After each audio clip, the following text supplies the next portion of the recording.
Shalby, the hospital company. It's in focus on the back of their Q1 numbers.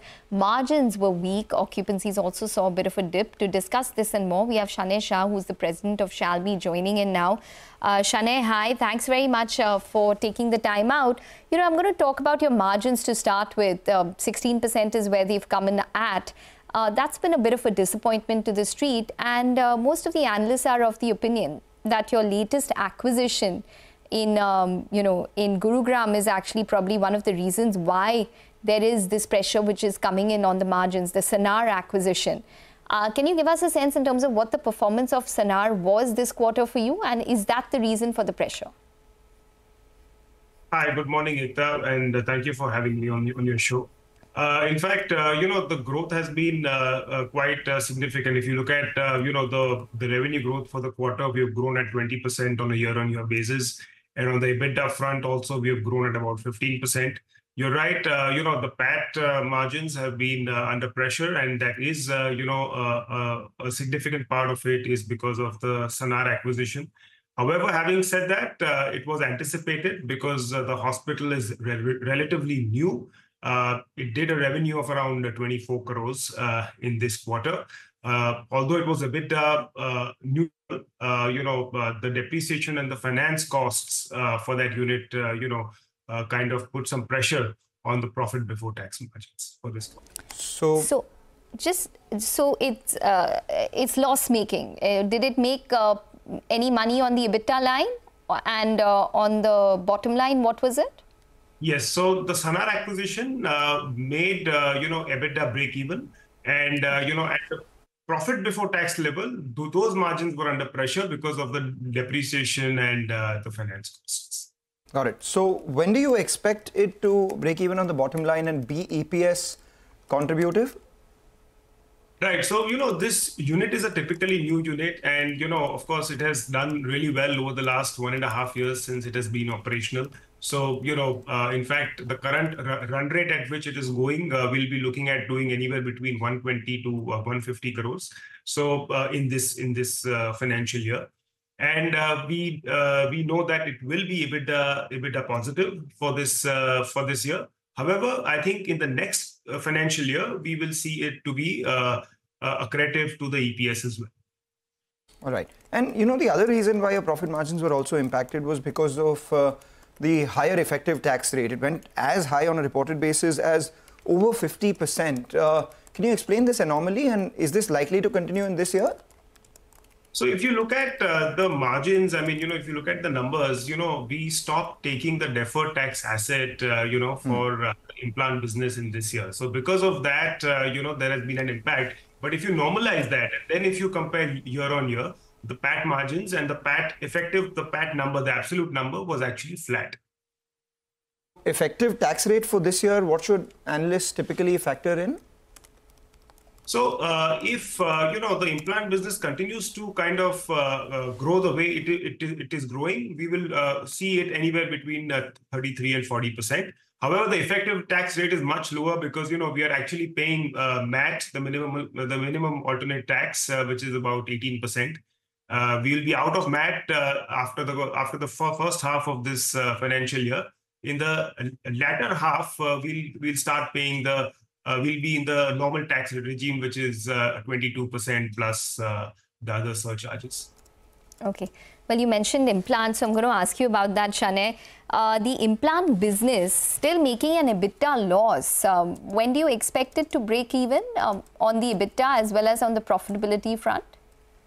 So the EBITDA business the implant business has typically grown about 50 to 55% on a year-on-year basis for us. And, we expect this kind of growth to continue. The EBITDA has been largely flat. We have been EBITDA neutral.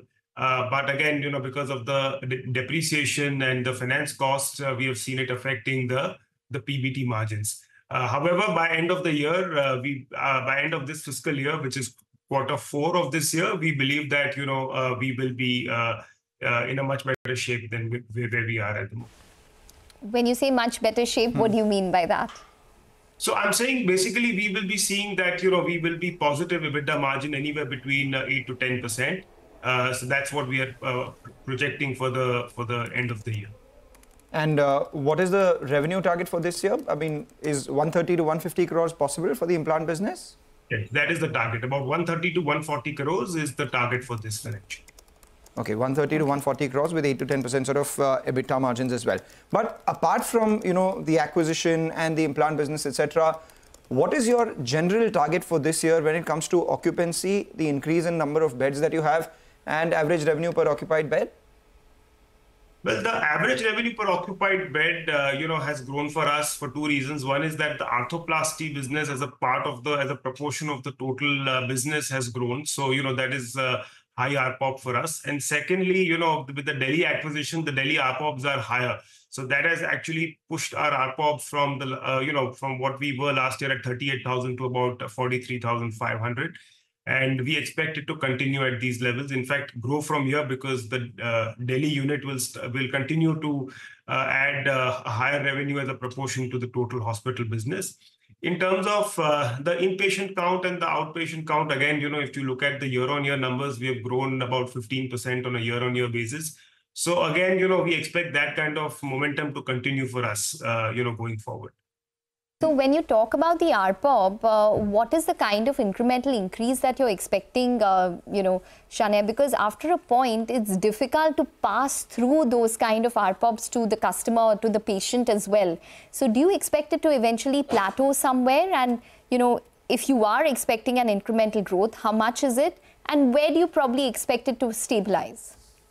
So, Ekta, I think, if you look at, if you look at our numbers without the Delhi acquisition, the ARPOB numbers have grown typically 5 to 6% on an annual basis. So that is usually what we are able to pass through to the customers. And that is what I think the market also kind of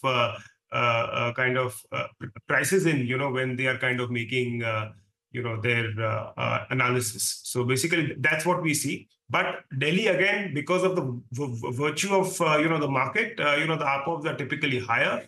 And that has kind of typically increased our ARPOBs for this particular quarter. So 5 to 6%, which would pretty much be in line with inflation itself. And final question, this is on your balance sheet and capex plans. What's the current debt on your books? What's the reduction plan here? And as far as bed addition is concerned, how do you do that? Will that be via your internal capex or franchisees or acquisitions this year? What's on the cards? Sure. So typically there are three things that we are working on right now. So we have a Rajkot hospital coming up. So that will start, and we've already done the soft launch. It will start in this particular quarter itself, which is Q2. We are also, expecting the nod from the Charity Commissioner's office, very soon for the Mumbai project. So, again, we are looking at an investment, in that particular asset of about 250 odd crores. The current net debt on the books, is about 170 odd crores. So that's where we are, which is quite comfortable because we are looking to have an EBITDA of anywhere around 250 crores in this year. So which translates to about 0.7, 0.8 times, debt to EBITDA. And lastly, of course, we are looking at, how we can kind of expand the Delhi NCR facility because we have additional FSI there. So we are working on that with several consultants. Okay. Well, before we let you go, Shanay, anything with regards to, the fixed rate for hospitals, the centre's response, the pleas probably made by the industry associations, where do things stand? So very honestly, we haven't, I think the next hearing is expected to be in a couple of weeks. We haven't heard about anything coming from their end. However, we believe that, we are going to be least impacted because, as you can see, our ARPOB numbers, etc., they are much lower compared to the industry. Okay, all right. Okay, Shanay, we'll touch base with you when we have to chat about that more in detail. Thanks very much for joining in and speaking with us. So that is Shalby. That stock has been under pressure post its numbers. That stock is down around 2.3% at this point in time. They are expecting around a 5 to 6% ARPOB or average revenue per occupied bed to continue for their hospitals and maybe a break even for their implant business this year. We'll take a short break.